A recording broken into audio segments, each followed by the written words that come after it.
Geek out! The RIAA can't keep us away. The KKK took my baby away. Away from me, away from me. Did you know that Stephen King's a big Ramones fan? I did not. Actually, I remember hearing that. Like he's hearing that in one of my interview things I watched of him on the YouTube. With his melting face. You know who's was Melting? good friends with him? Oh. You know who's Hung out with melting? him? Warren Zevon. Oh. Friend of the show, Warren Zevon. I wish, man. The world needs Warren Zevon. In our hearts, we know. Mm-hmm. In our hearts. Hey, welcome to another installment of Catching Up. I'm Sam. I'm Chris. And this week we have an interview with... It's always fun when they ask to come back on the show. And I feel like the second time around, and sometimes third time around, and if you're Alex DeCampi, fourth time around, because I feel like every interview, just they're more comfortable. Mm-hmm. They have a better time. Mm-hmm. So it becomes more of a conversation than just an interview. Yeah, which I personally, I mean, that's what I kind of strive for, even though I, grill them. But but no, like bacon. Yeah, Rich Tommaso comes on the show this week to talk about Spy Seal. I love this book. I love it. I'm sold on title alone. Yeah, and I mean, people were sold on that sketch that he just kind of posted. Like, it went viral. So look up, Google image search Spy Seal. Maybe have safe search on. I don't know what happens if you have it off. I just assume there's penises everywhere. But this book, again, out in comic book stores everywhere and on Comixology on Wednesday, August 16th. But, let's let Rich talk about it. And coming back on the show, we had him on around October, just in time for Halloween last year, to talk about his other Image Comics series, She-Wolf.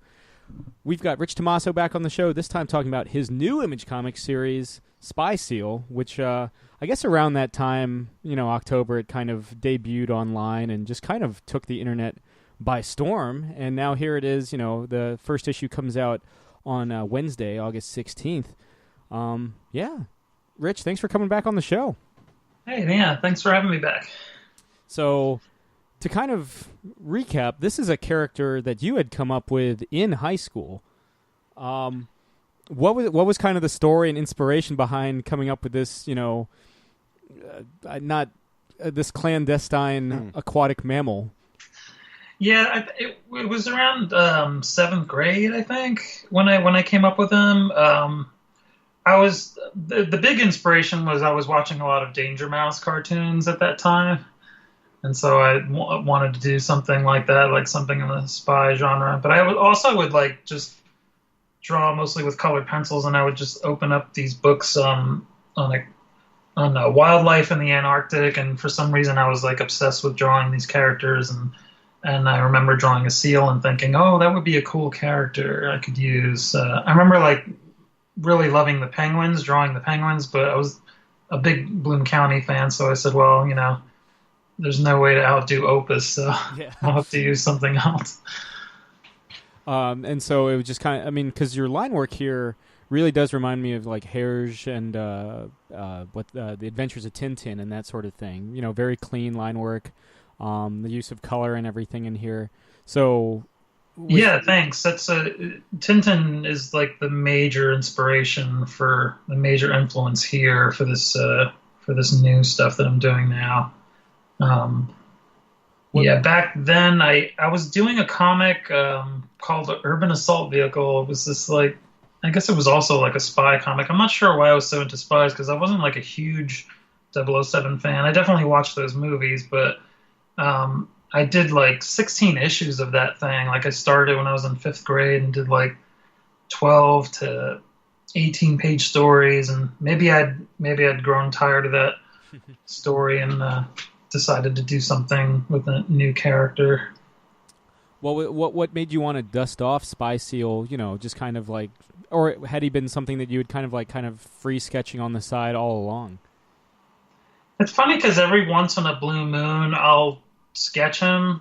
I remember back when I was like, I get bored with my own comic books and I'll play hooky by sketching on a piece of paper something that has nothing to do with the current comic that I'm working on. And I remember drawing pictures of him about 10 years ago and trying to come up with like a human version. I remember drawing him as like a girl with like a wetsuit, and so she would still have the round head on if she always wore the suit. So yeah, periodically I'll just like go back and draw him, and yeah, I guess I was real bored one day with the page I was working on, and I just for some reason sat down. I think I had gone back and revisited some Tintins again, and I sat down and just drew like this.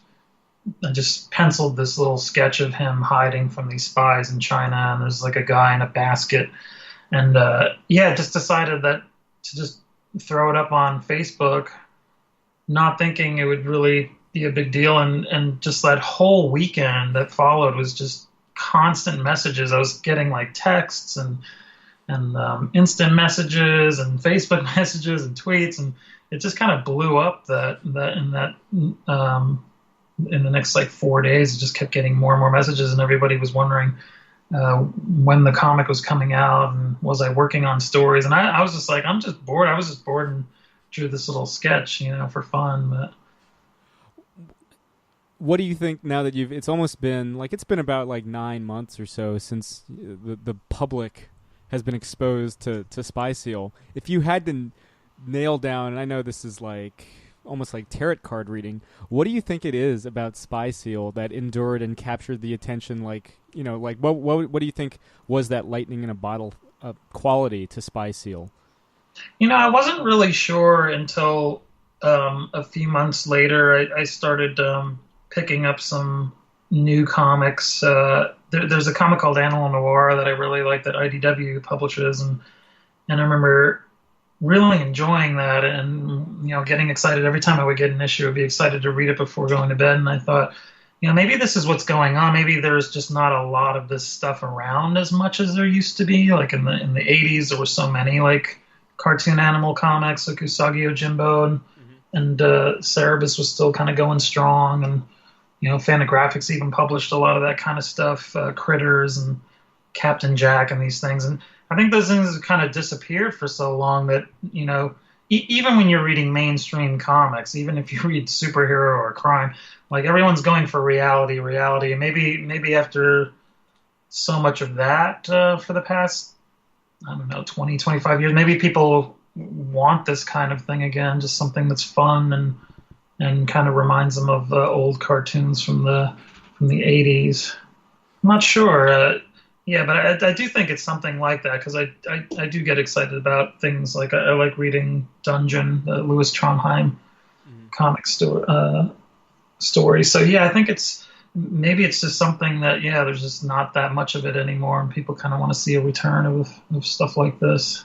Well, soon after, for our listeners at home that aren't aware, soon after that Spy Seal took the internet by storm, you had announced the comic, presumably to lock down the IP, because again, it's been almost a year since Spy Seal first hit cyberspace. How easy, especially compared to say like She-Wolf or Dark Passage or any of that, how easy was it to nail down the story and from something that was just started off as kind of like freehand sketches? It was actually the most difficult story to write. I thought it was going to be really easy, that I would just be able to just kind of make things up as just make up a story. And I thought, I'll probably make this for a wider range of readers, maybe keep it, don't make it just for adults. And I thought, for some reason, I thought it would be easy, and it was really difficult. And I think I wrote like 2 or 3 scripts before coming up with this latest Cord and Steel Phoenix story idea. And the problem was that I was thinking of it as like a kid's book. I was thinking of it as a book, similar to the kind of comic I did when I was a kid. And I'm not really into that. Like, it's really hard for young readers and kids material. It's really hard for me for those things to keep my interest as a reader. And as an artist and writer, I need something that's challenging. I need something that isn't so simple to work on to keep me interested and to keep me engaged with the story. So that's when I realized, when I was rereading some Tintins, and I thought, all kinds of age groups of people read Tintin and can really engage with it and really get into it, because there's, it kind of brings Tintin's kind of like this worldly character that travels around a lot, and you get a lot of world culture kind of introduced in the book. There's so many things there to keep your interest. It's interesting for a kid, and it's also interesting for an adult. And so that's what kind of the key there was for me to say, oh, I need to write a story that I can enjoy and that I can really get into, and that just doesn't a story that it would be interesting and engaging, but it wouldn't need any adult themes to kind of to hold my interest or to hold hopefully adult readers' interest. So that was the whole key. Like once I decided to just write something that I would like to read, I was able to come up with a story that was satisfying to me. And at the without getting too political, if Rocky and Bullwinkle taught me anything, Russians can make pretty good bad guys. Yeah, it still works, doesn't it? Funny how that kind of still works really well. Yeah, more things change, more they stay the same. So when we first see Malcolm Warner at the start of the series, he's kind of got this almost like ne'er-do-well quality to him, or almost I don't want to call him a free spirit, but I mean there is kind of like he's struggling paying the rent. He can't find like a decent day job. He's ditching his friend to make time with a voluptuous bunny. No. Well, I guess there's some double entendre there, but she's literally a bunny. Is this arc, this opening arc for Spy Seal, is this him kind of finding his responsibility as part of the British government and all that sort of thing? Yeah, I just thought when I came up with the story, I later thought, oh wait, it would be interesting if I kind of did a little bit of a prologue to the story where he's not a secret agent in the very beginning, and he gets recruited to be that because he's someone that can handle himself. And as the story goes on, you'll find that he has a background where he was in the military, and so there are things he knows how to do well, because he's definitely going to be like a field agent. He has a mind of, he does think about politics. He's not that politically savvy, but he is able to see similarities in the way governments do things and take care of, to take care of themselves, but when they're fighting with other countries. So. Yeah, I just thought it'd be interesting if we started out with him kind of getting recruited to the job, and just to give it like a more interesting opening, rather than just throwing you in and this character who's been doing this whole time. And so I just thought it'd be more interesting to kind of get to know. You could also get to know him as a character beforehand, before he starts doing this kind of work too, which I think would be interesting. And definitely see things about him that will change as he continues to do this work. What was the appeal of making the story a period piece? Was it kind of more Tintin influence? A little bit of that. Yeah, I do tend to love other time periods, drawing them and writing about them. And when it comes to politics, I'm not that into politics, and I seem more interested in things that have happened in the past. I'm not sure what that's all about, but it seems for some reason world politics, things that have gone on in other time periods are somehow more interesting to me. And I just thought, when I was thinking of movies that you think of when you think of spies and John le Carre novels, which I enjoy, a lot of the things that I really enjoy is that Cold War time period. So I just thought, because I just have an affinity for that, it would be a good place to start with the character, and I could do something set like right in the middle of that Cold War time period. And it's fun to draw. Yeah, I mean, it's really fun to draw like 60s cars and the architecture and things like that. All about the turtleneck. Yes. Steve Jobs is the only one that could rock a turtleneck in the 21st century and make it work. That's true. Now that I think about it, yeah, because She-Wolf takes place in the 80s, if I remember correctly, and Dark Passage is it the 70s? Dark Corridor, yeah. Dark Corridor, it's my supposed mistake. to be the 70s. I don't really, I didn't really, that's more of like a Tarantino thing where you feel like you're watching a 70s film, but he's just kind of getting away with showing old parts of town and old cars that still exist. And and you realize, when someone pulls out a cell phone, you realize, oh, okay, no, I guess this is contemporary. So I didn't really draw an actual. I didn't actually say what time period that was, but it was supposed to be very like 70s influenced. And then She-Wolf was the perfect thing for me because that was more of a personal comic, and I was in high school in the 80s, so I thought, oh, this is perfect. I'll just set it in the 80s, and that's when all the really great werewolf movies came out anyway. So that, I mean, you had at the start of this, you had mentioned that you're not much of a spy guy, but between like Dark Corridor and reading John le Carre, and of course now Spy Seal, so it's almost there's a lot of stuff going on, Rich, in the world of espionage. There might be a little more influence there. Yeah, it's funny. It wasn't something like I've definitely read like tons of more crime novels, but it's it's very close to the crime genre. It's just international level kind of crime. So, but yeah, I hadn't even realized that. I was like, well, in my adult life as a cartoonist, I never really tried that out. I never tried my hand at writing that, and it's been a lot of fun. Well, I do enjoy it. If I remember correctly, you had done some work with the Disney like Donald Duck archives as well, right? Yeah, I used to do the coloring for the Fantagraphics Carl Barks collections. So I very rarely do we have somebody that's walked in the world. It's always like Marvel or DC, like proper or so. I've forwarded this debate on multiple social media platforms, and I wanted your 2 cents, or as many cents as you have to provide. Who do you prefer, Mickey Mouse or Donald Duck? Oh, Donald Duck, definitely. Yeah, I think it's his outburst.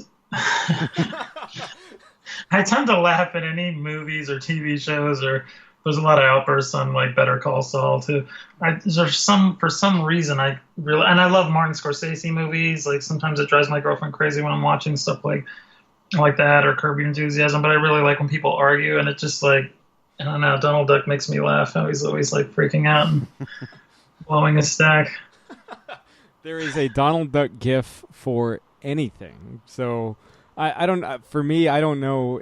Even without the sound, I mean, just the design. I've always preferred the Sailor Boy costume and the square beak and the feather hands.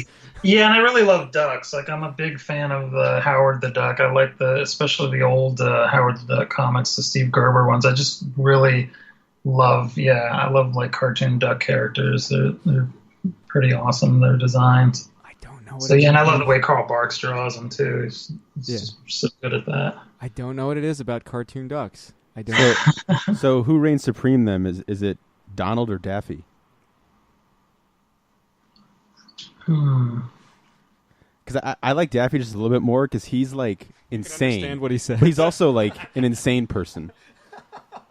Yeah, it's a tough one. I guess just all around I'd like Donald Duck just for the design. Yeah. And not only the character himself, but the design is pretty awesome. Yeah, I'd have to go with them. Donald. Everybody loves the Donald. I love Warner Brothers cartoons. I probably enjoy those more than watching Disney cartoons. Yeah, we had Frank Barbieri on the show like last month, and he just got to do the Martian Manhunter Marvin the Martian crossover. Yeah. So we were doing I don't know what it is, but those specials have been so damn good. Yeah, seriously. So, but regardless, so I obviously, coloring the Disney archives, you've got some experience working with anthropomorphic animals. I suppose that kind of, on some level, do you think that informs the work with Spy Seal and kind of fleshing out characters like Malcolm or Sylvia or the MI6 and the Russians? I think so. I think not only do I love Carl Barks' line. I mean, he was another one he was another cartoonist that had a great like clear line, really beautiful drawing style. But yeah, I like the stories are so interesting because again, for children's material, it's just not dumbed down at all. It's pretty interesting stuff for a kids comic. I remember coloring one story where like the last panel was like these cops making a joke that referred to something that happened like 8 pages before, and I thought, wow, they would never do that today for a kids comic. They say, "Oh, well, you're just gonna, no one's gonna remember that thing that happened like 8 pages ago." And I just saw like, wow, that's really great. It's a great ending and it's interesting, but like that's like it's just something you wouldn't see today. And I just thought it was really clever ending a story like that. Now, long term, where do you see? I mean, there had been some, and obviously you don't have to elaborate too much, but there had been some licensing interest in Spy Seal when it first, when everybody went bananas at its debut. Is there any plans for, say, Spy Seal animated series or any of that sort of thing? Oh, that would be great. Not right now. It seemed like there was something that was, there, like something that was going to happen, but I haven't heard back at all. So I'm not sure. But yeah, that would be great. I mean, that would kind of bring it all full circle for me. For those again at home that haven't read this well, of course you haven't read it. It doesn't come out till August 16th. There's a picture of Spy Seal cosplay. Was that something that you had seen at a show, or was that somebody made like a Malcolm Warner head and or they just shows up at that like all the time? That was my friend Adam Doherty, who he dressed up as him and just like posted that on Facebook, and I was like, this is crazy. That was like, I think that was like 2 days in, and yeah, I don't know where he found that like full head mask of a seal, but I was just like blown away by that.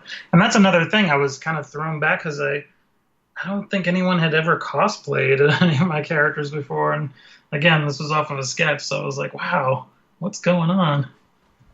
So, with all the acclaim and surprise buzz and everything around Spy Seal, do you see this as an ongoing? Do you see this the Cortine Phoenix or Steel?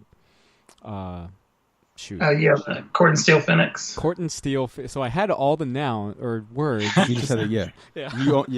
You got it. Yeah, but do you see this as the first kind of like in a serialized volume by volume series? What are the long-term plans for Malcolm Warner et al.? Yeah, what I would like to do, hopefully, if the first series does well, what I'd like to do is have it be. I mean, right now it's scheduled to be an ongoing series, and the way that I'm working it is, each 4 or 5 issue or maybe even longer chunk would be its own story. So personal things about the characters would continue, of course, but the stories would change from series to series. That way I could bring them to different places around the world and just set them off on different missions. So yeah, hopefully I can keep the series going in that way, where certain things will continue, but the actual plot lines will change from one season to the next. Nice. Definitely looking. And that way I can package them in books, because I'm also thinking of doing them as slightly oversized Tintin size kind of collections as well. So you would have something that continues, but then you'll have a little something different every series. Kind of like almost like the treasury-sized reprints of the Scrooge McDuck comics that Boom did not too long ago, about 10 years ago. Yeah. That was always one of my favorites. Just seeing him like earn his millions, billions. How much money do you think he has to fill that vault? Trillions. Yeah. Trillions. Probably trillions. Yeah. All in gold coins. The richest duck. Just to hang out with Huey, Dewey, and Louie. I was so bummed because I was at Disney World like earlier this month, and I saw Huey, Dewey, and Louie, but I didn't see Donald Duck one damn time. Oh no, that's just like him. I know. He's leaving his nephews to fend for himself. Yeah. Apparently he hangs out in Mexico Land and Epcot and like wears like a poncho and like a sombrero. That would have been the ideal Donald Duck. But Rich, I don't know if you remember, but something we ask everybody that comes on the show: what are you currently geeking out over? What am I geeking out over? Wow, I'm not reading too much right now because I've been working so much on this stuff. I love Helena Crash. That is a big favorite of mine. And I mentioned previously that Animal Noir series by IDW I'm really into. It's been a lot of fun. What's it been? I've been actually reading a lot of Fabian Ringgold Jr. stuff. Nom Wolf is a lot of fun, and I really love Keeping Up with Space Riders. It's another great one, and yeah, not too much stuff. I haven't really been reading much of anything. I've been kind of working all day on this stuff. You invoked Better Call Saul earlier. Have you watched all of season 3? I have, yeah. I just finished the last one today. I actually didn't know it was a season finale because it had aired like a couple of weeks ago, and so I didn't know I was watching the final episode. And yeah, that is probably like my most favorite of all the shows that I'm watching right now. It's just so well done. I love the way it's slowly paced, and it's just really well written. And I feel like not enough people are talking about it. Kind of like what you would think, and you think more people would, and more people would watch it, because it's like, what if the creators of Breaking Bad, at the top of their game, made a show that was, arguably just as good, with all the beautiful cinematography and attention to detail and everything, and it's like, if that show exists, and why is nobody watching? And it's set in the same continuity. Oh, I didn't. Yeah, I'm not sure. Yeah, I didn't realize it. Yeah, I guess there aren't as many. That's true. There aren't as many people that talk about it when I'm mentioning shows that are watching it. Yeah, I don't know. I mean, I really love it. I think it's like, it's kind of like The Godfather 2, where it's really showing you, like, if you're gonna do a prequel, this is the way to do it. Like, just kind of, because so many prequels are just kind of like someone trying to make a second show. They're just trying to make more money, and they're basically just, they're rehashing a lot of things from the show you already watched. There's not a whole lot of point to a lot of prequels, but this is done so well where they use very little of things that were in Breaking Bad, and they're really making like their own, like, really new show with this. It's just a really great, I mean, anyone that's making films or television shows, it's really something to watch, because it's one of the few prequels that really is worth watching. And there's a real point to it. You really get so much more out of the character. You really get to know the character much more than you ever did in the original show that he aired. And so, yeah, it's a great show. The day that we're recording this, they just formally announced that it's been renewed for a 4th season too. Oh, great. Yeah, I was wondering about that, and that's good to hear. Yeah, because normally they had renewed it, like, at least the first and second seasons had got their renewal notices in March, and so contracts were getting close to, like, expiration. So luckily, I think Vince's plan is to have it run like 5 seasons and basically run it right into, I guess we don't see Saul until like season 2, but we'll see if there's any overlap. Yeah, he doesn't really become Saul. I love that for legal reasons he changes his name. But yeah, I think it's just great, the relationship with him and his brother, and this idea of like this very like guy with high morals, and how he could be like he can actually be kind of an evil person, but you can see how him trying to do right by his brother and by whoever he comes in contact with, and kind of constantly getting kicked in the face, you can kind of see how he's like overdosing on this morality, and how, like, it really draws a line to how this character just becomes Saul. You can see him just being pushed to the point of just, I'm tired of people who act like they have all these morals, and then they always do these underhanded things behind my back. Anyway, it's a really great way of pointing the character to what he'll become in Breaking Bad. Yeah. So, oh my God, I'm gonna rewatch that series when I get home tonight. Probably not. But all 3 seasons. Yeah, all 30 episodes. So is there anything else, Rich, that that you're currently vibing on at all? Let's see. Yeah, I've had even less time for shows. I haven't been to the movies in a long time, so there hasn't been any movies. I am watching new Orange is the New Black, and that's pretty good. It's not as good as the last season, but yeah, sticking to that. I kind of thought the prison riot thing was just going to be like a few episodes, and I feel like I've watched 4 of them and it's still going. Yeah, longest riot. Yeah, keeping up with that, and I feel like there's some other Netflix thing that I'm not thinking of. Master of None, Kimmy Schmidt, House of Master of None was that was really good. And I've enjoyed both seasons of that. That's another show that's really well done. I was convinced that was going to be another Louis C.K. ripoff, and it just was its own thing and was really funny. And yeah, I really enjoy that show. Yeah, in a lot of ways. I mean, it's certainly funnier than Louis, because there's episodes of Louis where you're just like, this is a comedy, right? Yeah. So, Rich, before we sign off, is there anything else you want to like plug, or do you want to kind of tease what to expect across this first arc of Spy Seal? Just that keep an eye out in a few weeks. There'll be posters with a new piece of artwork that I haven't really used in any other place, like for a cover or anything. So the comic shops will have posters soon of hopefully up on their walls, and each issue just brings them to a new place around the world for this season, just to kind of have them travel around and have as many adventures as possible. There's planes, there's trains, there's car chases, all kinds of stuff. John Candy? John Candy? No. May he rest in peace. No John Candy, though. Maybe a character like John Candy, though. He could be a water buffalo. Or it could be a big dog, like in Spaceballs. Or... Yeah, okay, that makes more sense, right? Okay. Are you going to be at San Diego this month, or this coming month?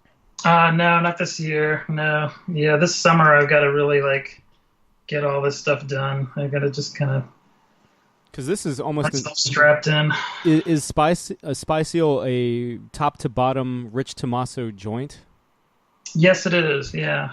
That's the best kind. Yeah, doing the writing, the coloring, all that. Yeah, so this one's been really rough because I kind of went a little too far with the Tintin influence, and so there's a lot of panels on each page, and yeah, I'm not used to doing that. So, but now that it's I really like the way the pages look, because I like them kind of filled with lots of panels, lots to look at, and there's a lot going on in the story, so I can fit a lot more in each issue, a lot more than I would, normally. Like the first issue is almost like 2 issues of something like She-Wolf. So I really like that I can fit everything that I want into the story, but it's really demanding at the same time. I have to say, this is some of I guess She-Wolf and Dark Corridor weren't necessarily and I don't mean this, but they weren't necessarily fun books per se. She-Wolf being this psychological, surreal horror, and Dark Corridor kind of being this gritty, throwback, crime book. Yeah, they were very dark. I guess I was thinking I was trying to think of, what do what are the popular Image comics, or what do Image readers really look for? And it seems like there's a lot of really dark, violent stuff that comes out of there. So I think that's why both of those books are very dark, but yeah, hopefully those readers will be open to something that's a little lighter, a little more fun. Well, again, this book is this is a lot of fun. It's setting a significant part of this debut issue in an art gallery, I thought was particularly inspired and very, well rendered. Oh, thank you. So I think everyone. Turtlenecks are coming back in a big way. Yeah, it's gonna be good stuff. And actually, our friend Brittany interviewed you for the magazine, I guess. Yeah. So, matter, yeah. And seeing her headline, Tinker Tailor. I've got Donald Duck on the mind. Tinker Tailor, Soldier Spy Seal. I thought was the funniest headline in that entire magazine. Yeah, that was pretty awesome. I didn't even know about that until I actually saw the magazine. I was like, oh, that's awesome! What a perfect headline. That was a great spread. I was really excited about that. Mm-hmm. No, I think this one's gonna. Not to knock on any piece of wood recycled or current. I think this one's gonna. I think you got something going on here, Rich.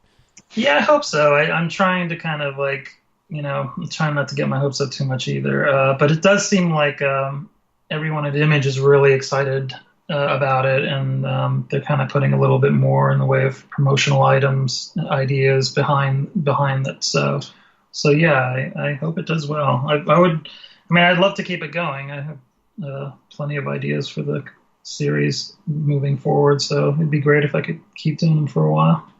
Nice. Well, we'll see. Yeah. Again, that first issue is out in comic book stores everywhere and on Comixology if you're more digitally inclined on Wednesday, August 16th. Rich, thanks again for coming back on the show. Yeah, thanks for having me. It was fun. Now I kind of want to search Spy Seal with Safe Search off. Me too.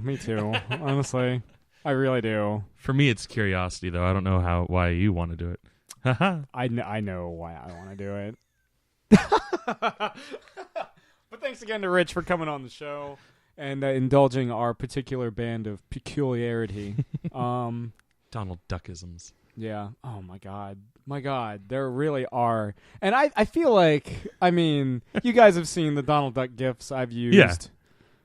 Is your favorite my favorite, which is the wall pounding Donald Duck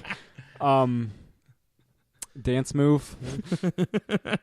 the Donald twerk. What situation is that GIF called for?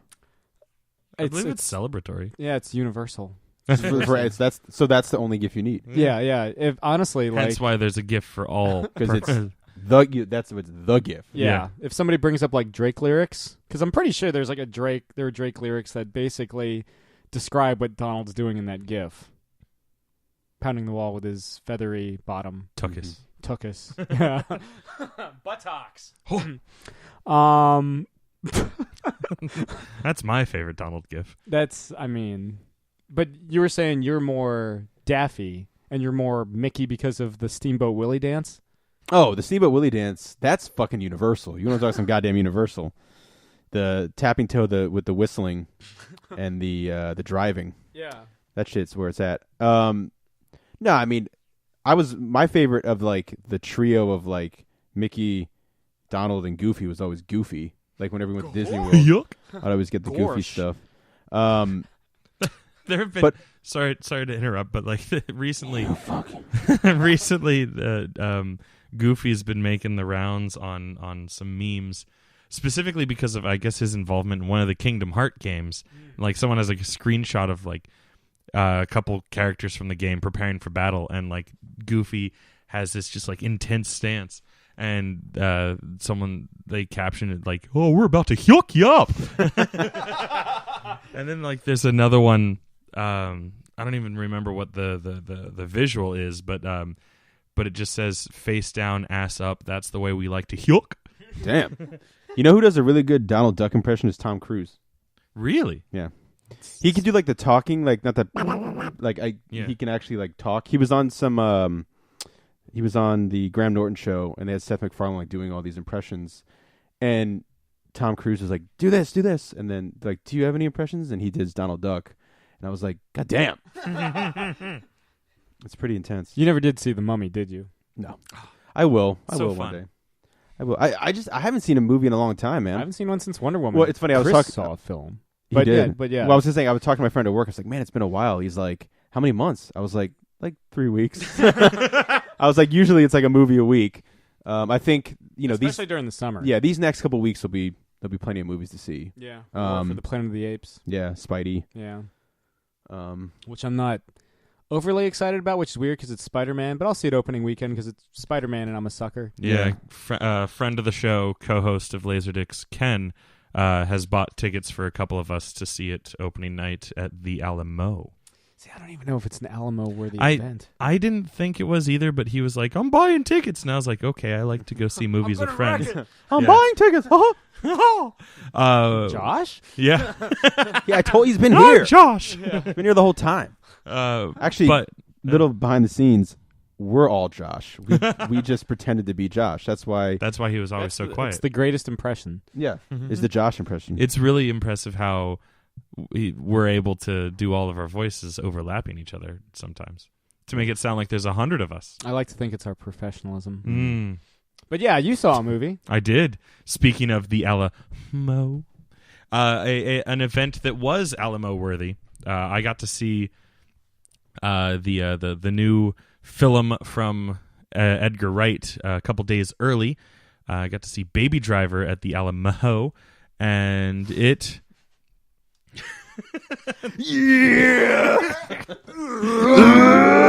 Cocky little freak.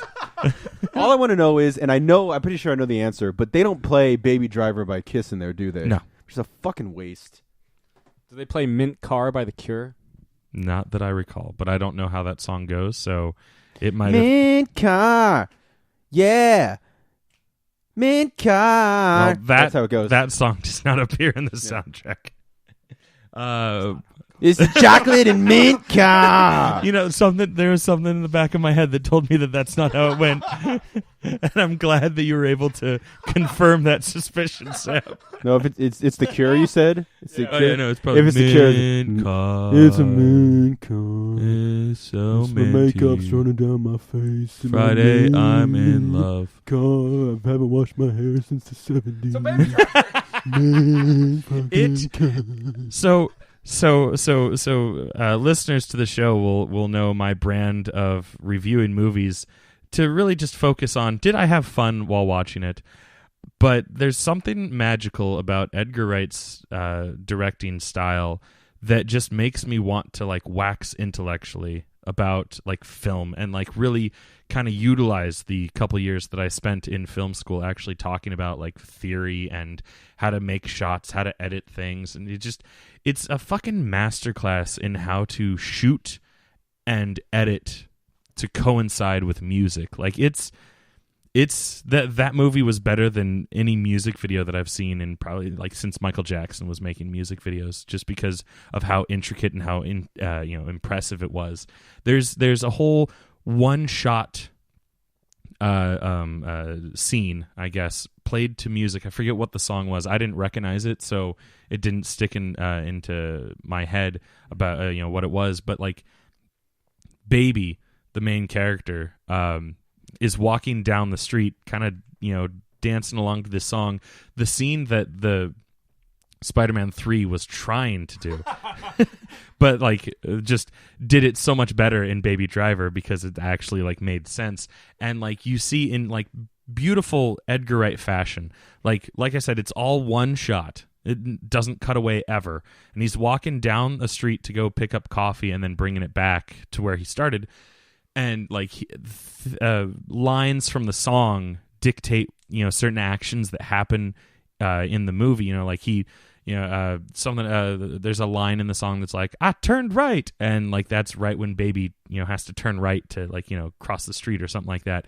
And then like if you look closely, because it's pretty quick motion, but if you look closely, like in the background or in the foreground, there will be the words to the lyrics. Or like they'll select one word like yeah, and it'll just be like graffitied in the background, or there'll be like a flyer, Babo Yaga. Yeah, or there'll be a flyer, in the foreground on like a pole that has like a quick line from the song that kind of looks like it's like a missing persons thing or so. It's just beautiful how like that shot right there. It's fairly early on in the movie, and I was like, I am in. Yeah, I just. Film school. But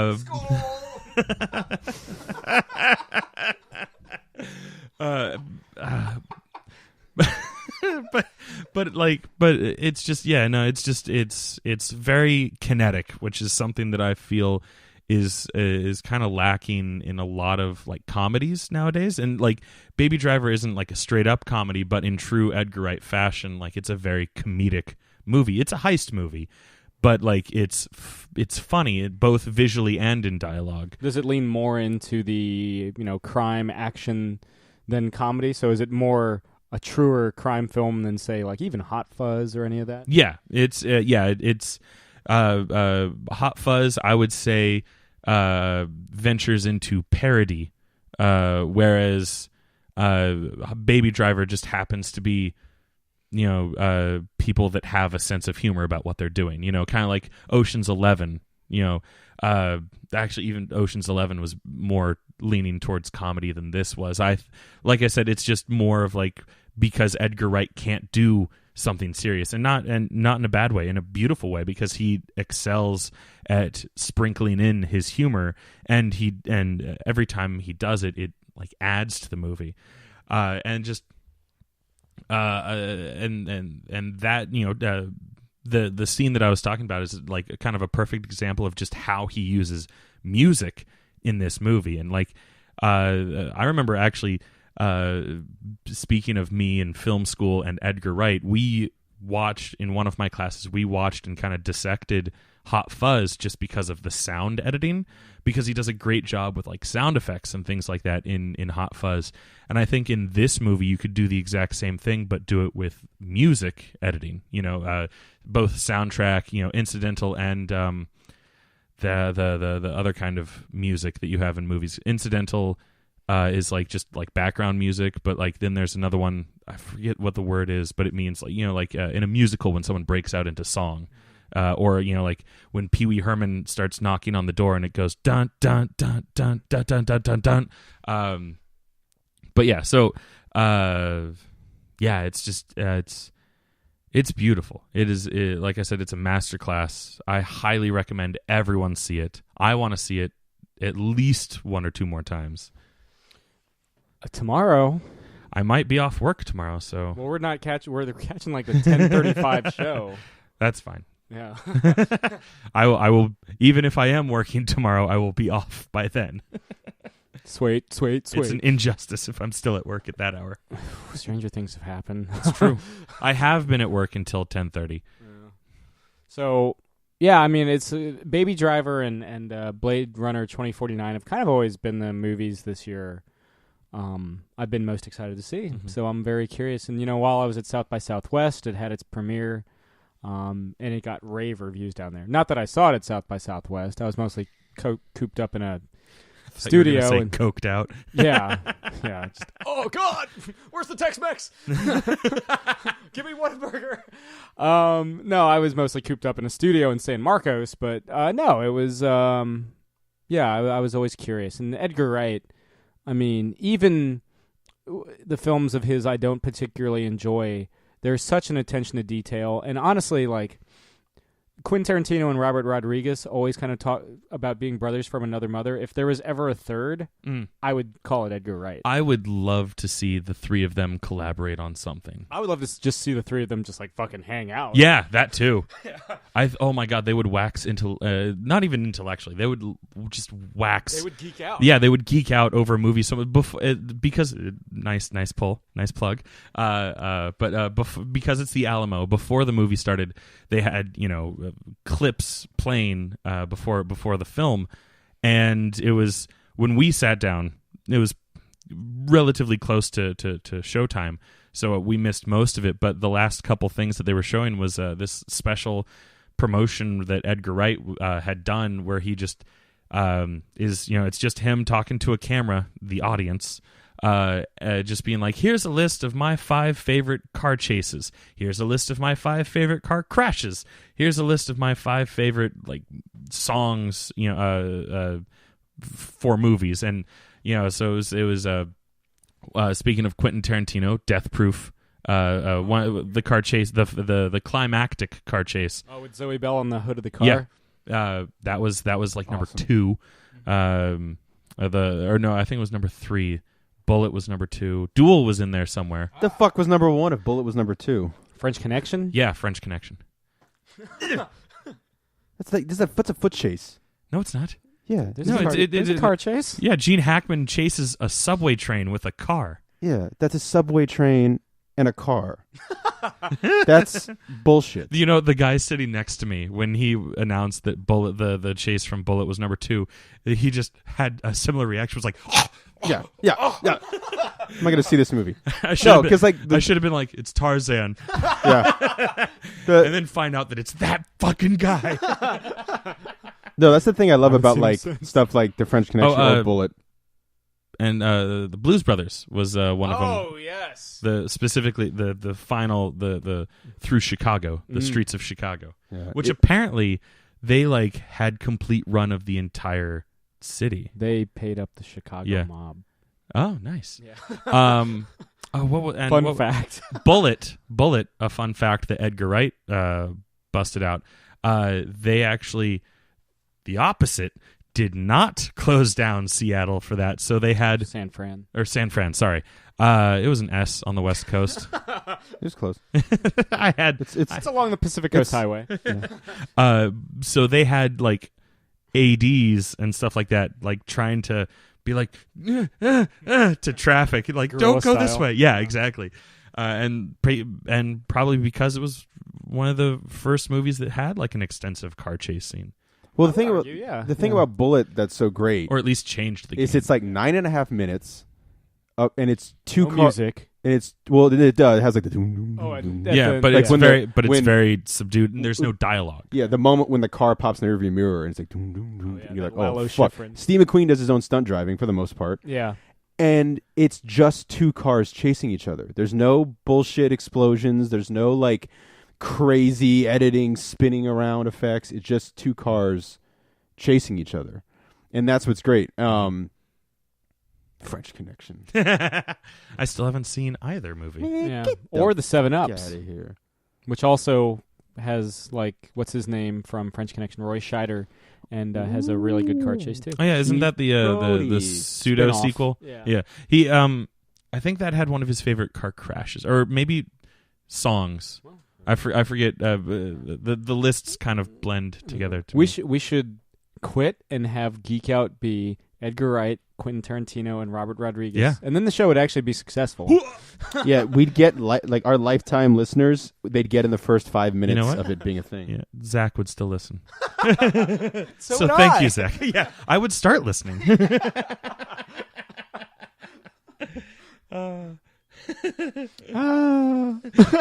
Ooh. Thanks again, Rich. But yeah, so everyone again should see Baby Driver. It is quite literally. Movie of the years for you so far? I think so. Like I would need to go back and kind of remember what movies I have seen so far this year. Better than Kong Skull Island. That was literally the example that came up in my head. And you know what? Yeah. Better than Power Rangers. Okay, yeah. There was one that Jake brought up that I'm like, oh, okay, that's a contender. The Lego Batman. That's a fun one. Yeah, but I think for me personally, edges it out. The Founder. That was this year. January. No wonder. The Fate of the Furious, another car movie. That was a fun one. That was a fun one. That and to me, like that would be kind of up there. Definitely, the Baby Driver definitely easily knocks it over. But it was still like in terms of enjoyability, definitely up there. But like the fact that I was able to like the dumb part of me that just likes to watch dumb movies and be entertained was very entertained by Baby Driver. And then the smart art school part of me that I usually like push to the side when I'm going to see movies was also just sitting there eating popcorn going, yes, shift the camera around. Piss on me forever.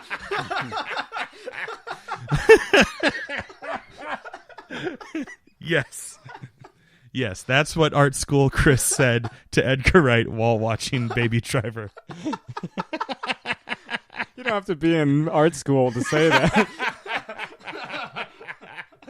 No, but it's how I paid for it. Fair enough. Jake, you getting anything wet, wild, and wonderful? I don't know about wet. But wild and wonderful, you were in West Virginia? Yeah, baby. Let me tell you my story about West Virginia. Stop the goddamn ship. Remember Nick Nolte In Warrior? in Warrior? Yeah, I've been watching a lot of Nick Nolte movies lately. How's another 48 hours? I haven't watched a single Nick Nolte movie. I don't know why I said that. No, He's just been staring at that mugshot of Nick Nolte. yeah, I'm like, tell me everything. Father, Yeah. tell me everything about the crystals. Yeah, yeah, he knows. No, I've just been listening to a lot of System of a Down and listening and reading a lot of Mark Miller stuff. That's all I gotta say about that. No, it's What the fuck? yeah, we the fuck. No, rereading the Kick-Ass. It's trilogy, but then you also throw in the Hit Girl, which is in between, Kick-Ass 1 and 2. I mean, even though I know the way Kick-Ass ended, reading it every time, because it is this ultimate love letter to comic books. I mean, as Dave is being beaten nearly to death, he thinks back to why the fuck did I ever pick up a comic book? And his spoilers, the ghost of his parents remind him why comic books are great, and it gives him the courage to finally win the day. Yes, Father, I will buy a comic book. Yeah, no, book 3 is all based around a moment from year 1, which is pretty great when he finally gets to deliver his year 1 moment. And then Superior, is I would say is my favorite Mark Millar book. And Lionel Yu on art, he draws Superior just like a fucking shit brick house, and I really hope John Cena does play him because I know that movie is supposedly being made, and that is Mark Millar's choice for Superior, that's right? what he wants to happen. Yeah, I love how much you geeked out while we were eating dinner about like what could happen with John Cena playing Superior. Well, yeah, because I mean the whole thing about Superior is it's kind of like the Last Action Hero thing where the main character gets granted this wish, and he's disabled, and he becomes actual Superior. It'd be like if someone in our world became Superman, and Tad Scott, the actor, is like, "What the fuck is going on?" And so it'd be great they just changed it to John Cena being like, playing John Cena while Superior John Cena's there. I mean, because I've always thought like John Cena, honestly, not just because The Rock's playing Black Adam, but if they ever do make a Captain Marvel, Shazam movie, John Cena would be a good Shazam because I think he can play that child at heart kind of like big, lovable guy, and he just has got great charisma. I think he'd be great. I mean, hell, I think The Rock would even be a good Superior too. But I mean, he's already kind of doing the Black Adam thing, more sinister tone. But I know that Superior has been in the works, in the rumblings of becoming a movie because everything Mark Millar pretty much gets greenlit to be a movie pretty much automatically.